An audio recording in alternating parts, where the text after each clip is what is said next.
Good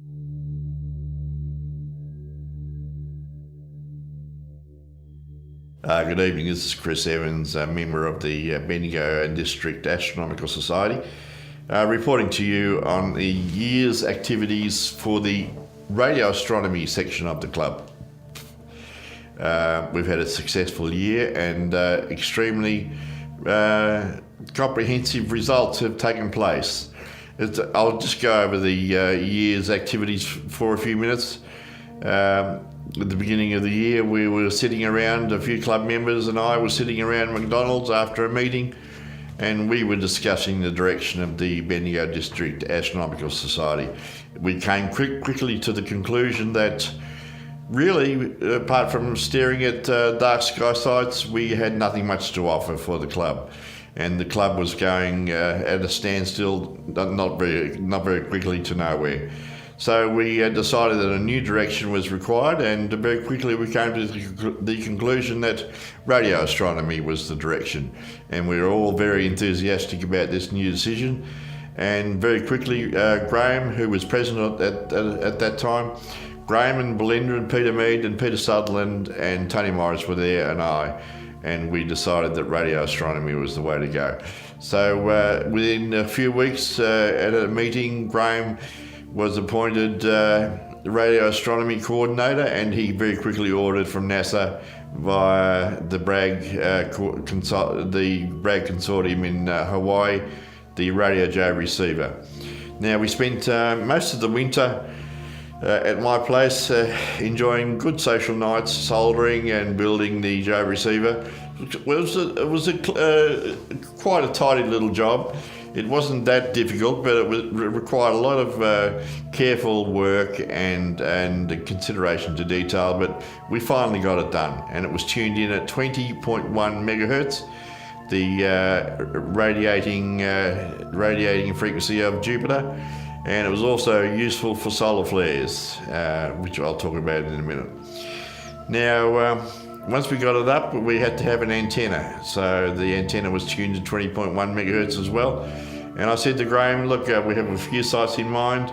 He was thinking of Wedderburn and the dark sky site at Rowood, but I said to him, look, let's go for 80%. Let's go for 80% and see what we get. And we can get that at my place, along the side of my house. We can put the antennas up there. And he agreed. He said, let's go for it. If it doesn't work, we can always move it. So we spent a day or two putting the antennas up, and then we set up the receiver, and it worked. We had all the static and noise that you would expect from 20.1 megahertz, which is a normal high frequency quality from a receiver like Radio Jove. So we set to studying the heavens above at night and the sun during the day.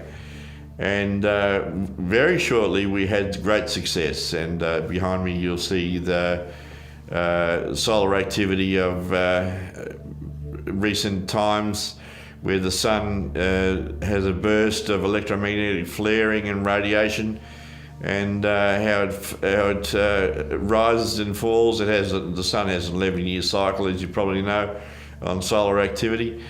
And that's what we came across just on the 17th of December.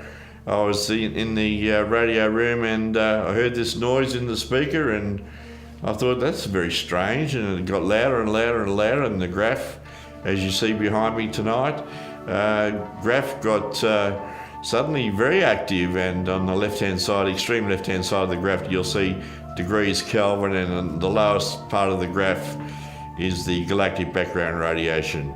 Then the graph moves up into solar activity, and along the line, as the time goes by, the solar activity increases and then suddenly peaks and subsides, and that's a solar flare. And that was verified on the 20th of December, 10:30 p.m. by a text from Graham, who said that Clint Jeffries from the ASV had verified and confirmed a solar flare.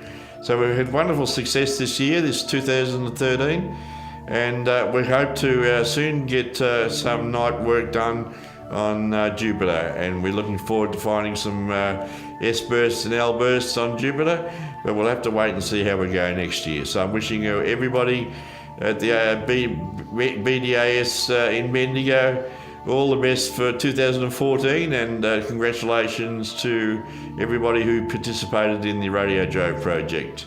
So this is Chris Evans signing off, saying well done everybody in the Radio Astronomy Group, and let's look forward to a nice happy 2014 in that area of radio astronomy. Good night for now.